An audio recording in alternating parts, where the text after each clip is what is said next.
નમસ્કાર મિત્રો, સ્વાગત છે તમારું અમારી YouTube channel Gujarat jobs and ન્યૂઝમાં. મિત્રો, આંગણવાડી બહેનોના વિવિધ પ્રશ્નોને લઈને આખરે ઉકેલ લાવવામાં આવી રહ્યો છે. ગ્રામ પંચાયત ઇલેક્શન નજીક આવતા આ નિર્ણય લેવામાં આવ્યો છે. આંગણવાડી અને આરોગ્ય કેન્દ્રના પ્રશ્નો હવે ઉકેલાશે. તો 106 જેટલા ગ્રામ પંચાયતની 22 જૂનના રોજ ચૂંટણી યોજાનાર છે. તાલુકાના હળવદ ગામમાં ચૂંટણી યોજાવા જઈ રહી છે. હળવદ ગામમાં 12 વોર્ડ અને 12,000ની વસ્તી છે. ત્યારે 22 જૂનના રોજ ગ્રામજનો પોતાના મતાધિકારનો ઉપયોગ કરી પોતાની અપેક્ષામાં ખરા ઉતરે તેવા ઉમેદવારની પસંદગી કરશે. ગામમાં 2.5 વર્ષથી વહીવટદારનું શાસન હોવાથી બોટાદથી 4 કિલોમીટર દૂર ગામ આવેલું હળવદ ગામને વાહન કનેક્ટિવિટી એકંદરે સારી મળે છે અને બોટાદ નગરપાલિકાની સિટી બસ હળવદ ગામ સુધી પણ પહોંચે છે.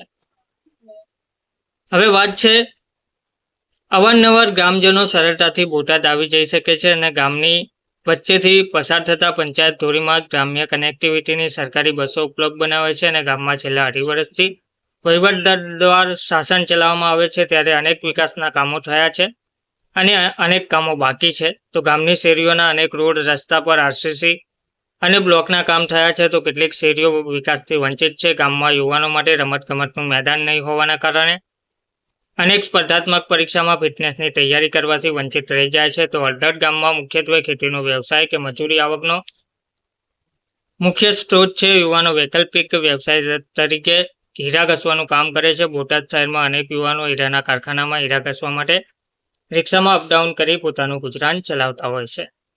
તો હવે વધુ 4 આંગણવાડી બને તેવી ગામ લોકોની અપેક્ષા છે. હળવદ ગામમાં પ્રાથમિક આરોગ્ય કેન્દ્રની જરૂરિયાત છે. સબ સેન્ટરમાં કાયમી ડોક્ટર હોતા નથી, ત્યારે ઇમરજન્સી સારવાર માટે બોટાદ પ્રાઇવેટ દવાખાનામાં સારવાર માટે જવું પડે છે. હળવદ ગામમાં આંગણવાડી કેન્દ્ર કુલ 4 આવેલા છે. જ્યારે વસ્તીના ધોરણે અનેક વિસ્તારો આંગણવાડીના લાભથી વંચિત છે. બાળકોને કેન્દ્ર સુધી લઈ જવા દૂર જવું પડે છે. ત્યારે અલગ અલગ વિસ્તારોમાં વધુ 4 આંગણવાડી બને તેવી ગામ લોકો અપેક્ષા રાખી રહ્યા છે. હળવદ ગામમાં આગામી ચૂંટણીમાં પસંદ થનાર પ્રતિનિધિઓ ગામના તમામ પ્રશ્નો હલ કરે અને ગામના છેવાડાના વ્યક્તિ સુધી તમામ જરૂરિયાતો મુજબ સુવિધા પહોંચાડે તેવી લોકો આશા રાખી રહ્યા છે. તો હવે ગ્રામ પંચાયતનું ઇલેક્શન આવતા આ દરેક કાર્યો પૂર્ણ થાય તેવું જોવા મળી રહ્યું છે. ધન્યવાદ.